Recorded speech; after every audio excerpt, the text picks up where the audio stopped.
Halo semua, kembali lagi di channel Kevin Jonathan. Kali ini kita bakal ngebahas soal Bitcoin dan nanti di akhir kita bakal bahas R&R lagi, guys. Kira-kira kira-kira bagaimana progresnya setelah BTC menarik ya kemarin beberapa hari yang terakhir lah. Dan aku juga keep update tentang mulai kemarin ya, mulai dari BTC, USDT dominance dan BTC dominance. Ini semua aku bahas di channelku. Jadi jangan lupa kalian join ke Kejo Crypto Channel, jangan sampai salah, oke? Dan kita bakal bahas tentang Bitcoin. Tapi sebelum itu jangan lupa support dengan cara klik subscribe dan klik tombol like di bawah ini. Make sure ya kalian udah tombol like. Dan ini Instagramku, jangan sampai salah karena lagi banyak penipuan ya. Ini TikTokku dan ini Twitterku. So, kita langsung, tapi sebelum itu aku mau lihat dulu trading volume saat ini itu di Binance 12 miliar. Ini tergolong kecil ya teman-teman. Ini tergolong trading volume kecil. I mean ini event pas ETF kemarin itu kurang lebih di sini lah. Oke. sebelum ETF keluar. Karena pas ETF keluar sempat sampai ke sekitar 20 miliaran. So, ya, kemarin sebelum marketnya sampai terbang seperti ini ya teman-teman, itu aku sempat bikin update soal BTC. Kalian bisa lihat di sini. Ya, aku bilang targetnya sampai ke 415 sampai 418 ya, atau mungkin 42. Karena di bawah sini aku juga sempat update lagi bahwa BTC-nya bisa ngejar 42 karena dilihat dari tuh narik sampai ke 42 kan, karena di sini ada EMA 25 juga ya, dimana di situ ada apa 42.000 ya. Dan sekarang harga 41.680 ya, balik lagi semua intinya sekarang lagi di area 41.500 sampai 41.800. Oke. So ini analisa so far masih sama dengan analisa yang di Telegram kemarin. Literally kemarin banget aku post sana, karena kadang kalau aku lagi nggak bisa post di YouTube, bukan nggak bisa sih, eh mungkin ya lagi nggak bisa lah, jadi aku uploadnya dari sisi teknikal di Telegram. So make sure kalian udah join ke grup Telegram ya. Dan kita bakal coba update lagi kira-kira bagaimana progres dari sisi BTC, karena ini cukup menarik ya, udah terlihat menarik, tarik ke atas. Nah cuman for your information, dari kemarin kita tuh selalu membahas tentang yang disebut sebagai pullback ya. Dan kita udah berkali-kali ngebahas ini event sebelum marketnya itu terjadi seperti ini, yang dimana market perlu yang namanya pullback atas apa. Nih kita lihat, tunggu kita cari dulu. hmm, Sorry, kita lihat. Nah kalau kalian udah lihat dari kemarin kan, harusnya kalian udah tahu tentang em, ya ini pullback pertama di horizontal kan, terus ini ada trend line tuh. Oke. So kalau kalian lihat, oke, kalau kalian lihat ini persis sekali pullbacknya di area itu. Jadi ada potensi BTC itu akan cenderung melanjutkan penurunannya jika dia tidak bisa klaim di atas sekitar 42.000, atau mungkin lebih better lagi 43.500 ya. Kalau dia bisa klaim 43.500, maka ini cukup menarik, cukup dia bisa tergolong aman ya, bisa tergolong aman ya. Dan kalian ingat kan bahwa beberapa kemarin aku sempat bilang bahwa area yang bisa kalian yang area terjaga lah kita ngomong, dan demand tergede itu adalah 37 sampai 38. Dan ini kita udah bahas dari beberapa video, beberapa minggu, malah udah hampir sebulan kali aku ngebahas, dari yang sebelum dia breakdown sampai dia ini pullback, kita juga udah bahas ya. So oke, ini kalau BTC-nya nggak bisa ngejar ke atas lagi, yang dimana ngeklaim area ini sekitar area 43.200 ya. Kalau dia nggak bisa ngeklaim area ini, artinya BTC akan melanjutkan penurunannya ya. Karena ini adalah konsep yang dimana patah tren kalau aku sebutnya, dan ini udah pullback. Pullbacknya atau retrace, kita coba lihat ya, konsep downtrend pullback. Ya, di sini kita bakal lihat bagaimana ketika dia patah tren dan dia pullback. Wait, which one? Kita cari dulu. Hmm, Atau kita ngomong coba carinya yang request.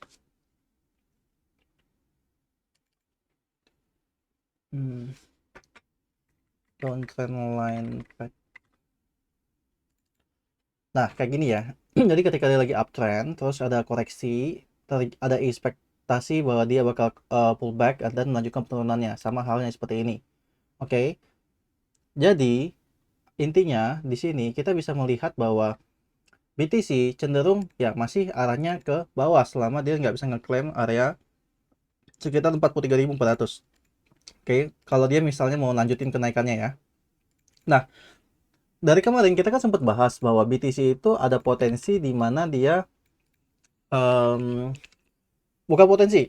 Dari kemarin kan semenjak penurunan ini pun kita tahu bahwa penurunan ini terjadi karena si Grayscale buang barang. Tapi sebenarnya bukan Grayscale. Grayscale kan sebenarnya cuma hanya sebuah crypto fund ya, fund manager. Mereka ngekelola uang punya investor dan investornya kebetulan lagi narik nih. Dan investornya kebetulan FTX ya. So itu kenapa kemarin terjadinya dump dikarenakan si FTX-nya lagi narik barang guys ya, lagi narik barang.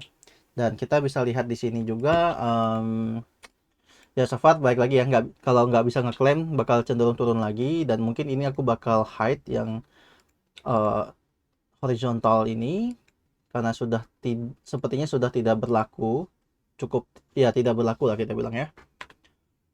Terus sekarang ini kepake nih. Nah, this one. Ya, ini adalah support trendline-nya. Oke. Jadi kira-kira kok nanti bakal kemana lagi nih target penurunannya atau sekitar next movement-nya? Mungkin aku bakal expect kalau di 4 jam ya. Kalau di 4 jam aku bakal expect ini bakal turun di sini. Karena di sini ada area demand kecil. Oke. Area demand yang dimana demand ini berada di range 40.200, 39.800 sampai 40.200 ya. Ini this one demand area. Oke. Nah, tapi untuk sampai ke sana, ya, untuk sampai ke sana itu kan perlu adanya, nih aku hapus ini dulu ya. Nah, untuk mencapai ke bawah demand ini pasti aku bakal tambahin Fibo dulu ya. Fibo retracement yang dimana aku mau ambil area koreksi sehat dia itu di 0,618 itu tepat lagi dia di area demand.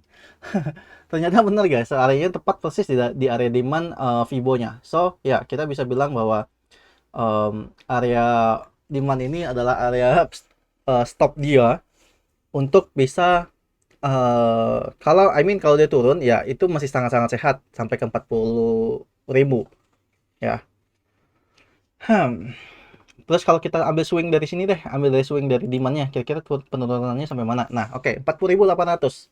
Jadi kita expect bahwa jika dia mau membuat pola semacam ini kan ada potensi dia bikin IHNS kan, tuh, ya, persis lagi taruhnya di Fibo kan, oke. Nah ini ada pola IHNS potensial. Ini aku geser-geser dulu ya. Nah, this one aku atur dulu. Oke, aku taruh ke grup. Ya, kita bisa lihat ya bahwa jika kita roadmapin kira-kira seperti apa pergerakan dari si BTC, maka karena dia belum bisa ngeklaim area sekitar 43.000, jadi dan dia ketahan di support yang become resistance trendline-nya. Nah, jadi kalau ngomongin penurunan bisa mencapai ke 40.800. 40.800 adalah area yang somehow di sini selain Fibo 0,618 di swing dari demand dia sampai ke high dia, itu juga di sini ada yang disebut sebagai support atas dari sebelahnya ini ya. Kita ngomongin shoulder sebelahnya. Ya, jadi kita expect akan terjadi koreksi sampai 40.800. Nah, kalau sampai dia di bawah sampai ke area demand pun 39.800 sampai 40.200 itu juga masih fine banget karena memang demand yang paling besarnya adalah di sini. Ya, demand paling besarnya. karena ini cuma support guys, ini support. Di sini mungkin demand, tapi demandnya demand yang di sini ya tuh. Oke. Ya kalau dibilang ini demand ya mungkin rada kurang oke kalau bagi aku ya. Aku sukanya demand ya ini demand yang paling masih fresh banget ya. Oke. Terus apa ya? Oh ya, kalau kalian udah ngikutin videoku dari beberapa waktu lalu, kalian tuh harusnya tahu bahwa aku sempat bikin trading plan kan. Nah, kita coba lihat dulu ya trading plannya di mana. Sebentar, aku pause dulu, aku cari trading plan yang kemarin sempat kita buat. Nah, kalau kalian ingat trading plan saya yang kemarin, itu aku lupa ini kapan ya kita buatnya ya. Mungkin kalau nggak salah tanggal 24 ya. Berarti tanggal 24 itu sekitar 3 hari yang lalu. Nah, kalau kalian lihat mungkin di sekitar videoku yang R&DR ya, kita sempat bikin trading plan yang ini dan harusnya ini udah achieve TP ya. TP-nya 4%, 4,3% di BTC. Oke. Dan kita bisa lihat sekarang ya ini udah take profit ya. So, congrats yang kemarin nonton dan ngikutin. Nah, guys, ini BTC di 1 jam makin kelihatan banget ya bahwa dia udah break down dari ICNH-nya dia. Mungkin kita bisa lihat di sini ya. Aku clean sedikit. Nah, ini kan ICNH nih. Aduh, bentar. Nah, ini kan inverted cup and handle, yang dimana kalau ngomong target penurunannya akan mencapai area ya demand kecil di sini. Oke, itu demand kecil di sini. Jadi ya ini bakal sedikit ada penurunan dulu sampai kita ngomongin ke area sini ya, 41.400 kurang lebih gitu. I think ini untuk BTC ya so far. Jadi kalau ditanya saat ini BTC lagi butuh koreksi lah. Tapi kita coba lihat BTC dominance dulu. BTC dominance akan cenderung koreksi harusnya ya, karena di sini kita lihat ada, mungkin aku sedikit adjust the support trend line. Nah, jadi ada potensi dia ngajar ke bawah lagi, ke bawah dulu seperti ini. At least dia akan ngajar yang namanya neckline dari inverted cup and handle potensialnya. Oke. So artinya apa? Artinya altcoin sedikit rada bermain ya, sedikit bermain di kondisi sekarang ini. Jadi karena kalian juga sempat lihat kan beberapa altcoin kemarin terbang sampai belasan persen ya. Dan coba kita lihat USDT dominance, karena USD dominance menunjukkan bahwa nah, ini yang aku bahas kemarin. Kalau kalian baca tentang USD dominance, so far masih tertahan di support trend line, this one. Once USDT dominance jebol support trend line, money flow akan masuk ke crypto, and here we go. Ya, ini yang disebut, aku bakal coba share ke grup lagi ya. USDT dominance ini yang dibahas kemarin. BTC dominance terjadi USDT dominance patah tren dan money flow masuk membuat crypto pump. Oke. So sekarang lagi keadaan naik ya, wajar banget. Tadi seperti yang aku bahas bahwa BTC-nya terlihat bakal koreksi, akhirnya USDT dominance juga mulai naik. Kira-kira dia bakal ngeklaim sampai ke area mana? Setidaknya area ini dia akan klaim ya, yang artinya ini juga sudah menjadi area-area yang seharusnya dia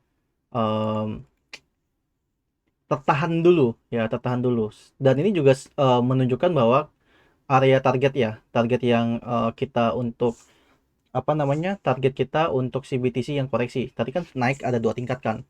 Nah, ini satu tingkat yang dia bakal reach ke sana, dan ini adalah tingkat yang keduanya yang dia bakal targetin. Jadi sebenarnya sama aja kan, tadi kan ada 2 layer di USDT dominance dan ini 2 layer ke bawah BTC harga BTC.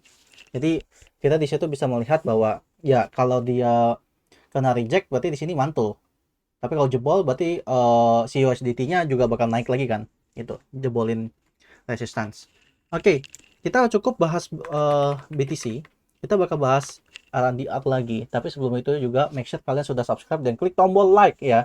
Make sure kalian collapse-in dulu full screen kalian, klik tombol like. Make sure jangan sampai tidak ketekan.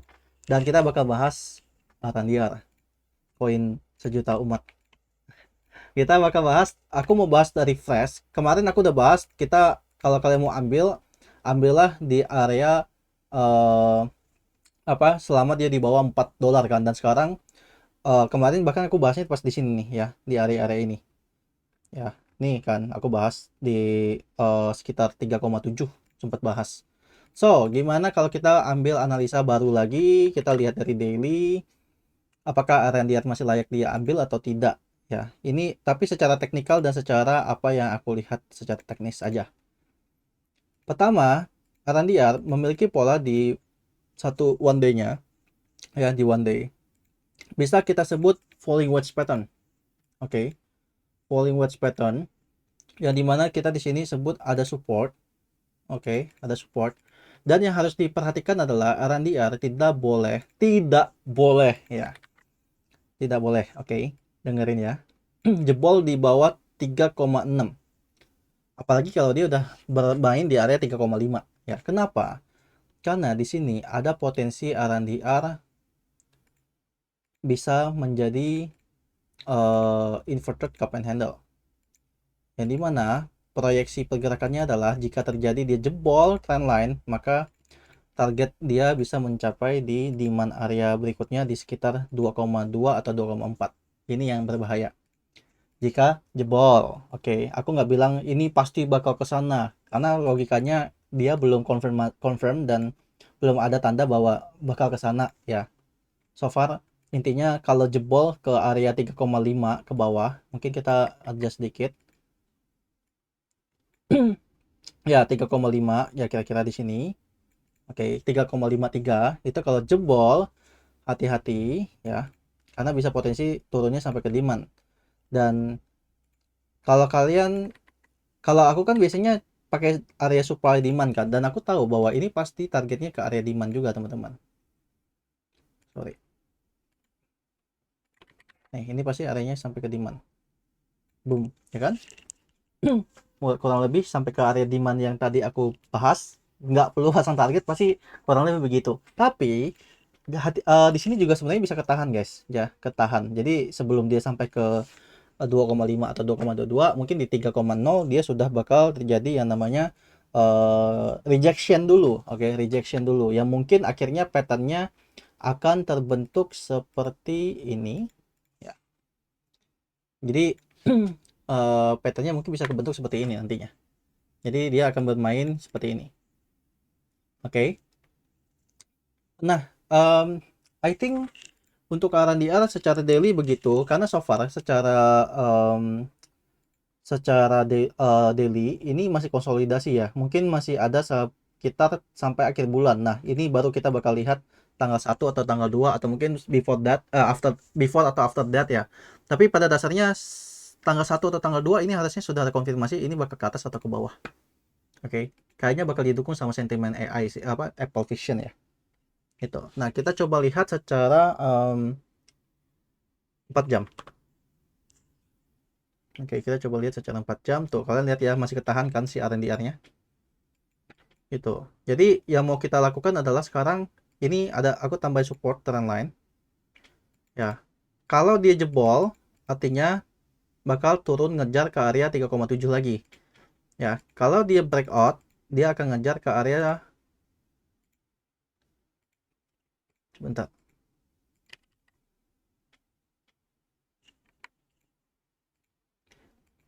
Oke, kalau dia breakout, maka akan ngejar ke 4,3 sampai 4,4 ya. Tapi kalau dia turun, jebolin garis putih yang ini yang aku klik ini ya, maka dia targetnya ke 3,7. Oke. So, I think that's it for RNDR. Intinya yang harus diperhatikan sih di daily time frame gedenya sih ya.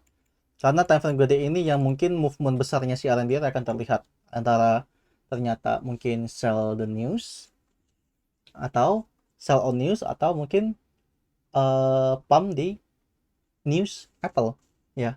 Dan mungkin kalau kalian tanya, kok kira-kira kalau sampai dia ngepump akan sampai kemana kah targetnya? Aku bakal simple deh, kita pakai konsep Fibo aja.